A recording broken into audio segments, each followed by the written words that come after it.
100 ऊंट। अजय राजस्थान के किसी शहर में रहता था। वह ग्रेजुएट था और एक प्राइवेट कंपनी में जॉब करता था, पर वो अपनी जिंदगी से खुश नहीं था।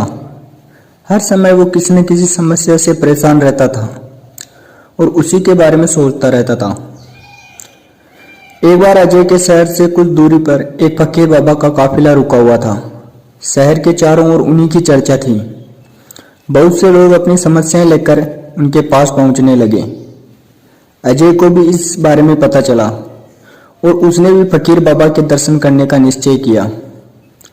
छुट्टी के दिन सुबह सुबह ही अजय उनके काफिले तक पहुंचा। वहां सैकड़ों लोगों की भीड़ जुटी हुई थी। बहुत इंतजार के बाद अजय का नंबर आया। वह बाबा से बोला, बाबा मैं अपने जीवन में बहुत दुखी हूँ। हर समय समस्याएं मुझे घेरी रहती है। कभी ऑफिस की टेंशन रहती है तो कभी घर पर अनबन हो जाती है और कभी अपने सेहत को लेकर परेशान रहता हूँ। बाबा कोई ऐसा उपाय बताइए कि मेरे जीवन से सभी समस्याएं खत्म हो जाए और मैं चैन से जी सकूं। बाबा मुस्कुराए और बोले, पुत्र आज बहुत देर हो गई है। मैं तुम्हारे प्रश्न का उत्तर कल सुबह दूंगा, लेकिन क्या तुम मेरा एक छोटा सा काम करोगी? जरूर करूंगा, अजय उत्साह के साथ बोला। देखो बेटा, हमारे काफिले में 100 ऊंट है और इनकी देखभाल करने वाला आज बीमार पड़ गया है। मैं चाहता हूं कि आज रात तुम इनका ख्याल रखो और जब 100 के 100 ऊंट बैठ जाए तो तुम भी सो जाना। ऐसा कहते हुए बाबा अपने तंबू में चले गए। अगली सुबह बाबा अजय से मिले और पूछा, कहो बेटा, नींद अच्छी आई? कहाँ बाबा, मैं तो एक पल भी नहीं सो पाया। मैंने बहुत कोशिश की पर मैं सभी ऊंटों को नहीं बैठा पाया। कोई न कोई ऊंट खड़ा ही हो जाता। अजय दुखी होकर बोला, मैं जानता था यही होगा।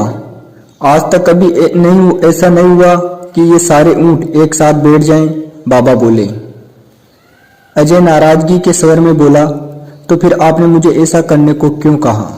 बाबा बोले, बेटा कल रात तुमने क्या अनुभव किया? यही ना कि चाहे कितनी भी कोशिश कर लो सारे ऊंट एक साथ नहीं बैठ सकते। तुम एक को बैठाओगे तो कहीं और कोई दूसरा खड़ा हो जाएगा। इसी तरह तुम एक समस्या का समाधान करोगे तो किसी कारणवश दूसरी खड़ी हो जाएगी। पुत्र, जब तक जीवन है समस्याएं तो बनी ही रहती है, कभी कम तो कभी ज्यादा। हमें तो क्या करना चाहिए? अजय ने जिज्ञासावश पूछा। इन समस्याओं के बावजूद जीवन का आनंद लेना सीखो। कल रात क्या हुआ? कई ऊंट रात होते होते खुद ही बैठ गए और कई अपने प्रयास से बैठा दिए, पर बहुत से ऊंट तुम्हारे प्रयास के बाद भी नहीं बैठ पाए। और जब बाद में तुमने देखा तो पाया कि तुम्हारे जाने के बाद उनमें से कुछ खुद ही बैठ गए। कुछ समझे, समस्याएं भी ऐसी ही होती है।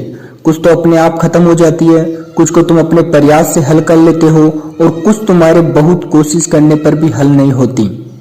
ऐसी समस्याओं को समय पर छोड़ दो। उचित समय पर वे खुद ही खत्म हो जाती है। और जैसा कि मैंने पहले कहा, जीवन है तो कुछ समस्याएं रहेगी ही रहेगी, पर इसका मतलब ये नहीं कि तुम दिन रात उन्हीं के बारे में सोचते रहो। ऐसा होता तो ऊंटों की देखभाल करने वाला कभी सो नहीं पाता।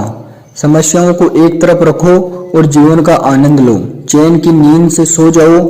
जब उनका समय आएगा वो खुद ही हल हो जाएंगी। पुत्र, ईश्वर के दिए हुए आशीर्वाद के लिए उसे धन्यवाद करना सीखो। पीड़ाएं खुद ही कम हो जाएगी। फकीर बाबा ने अपनी पूरी बात की। तो धन्यवाद दोस्तों। हमारी कहानी आपको कैसे लगी आप हमें कमेंट में जरूर बताएं।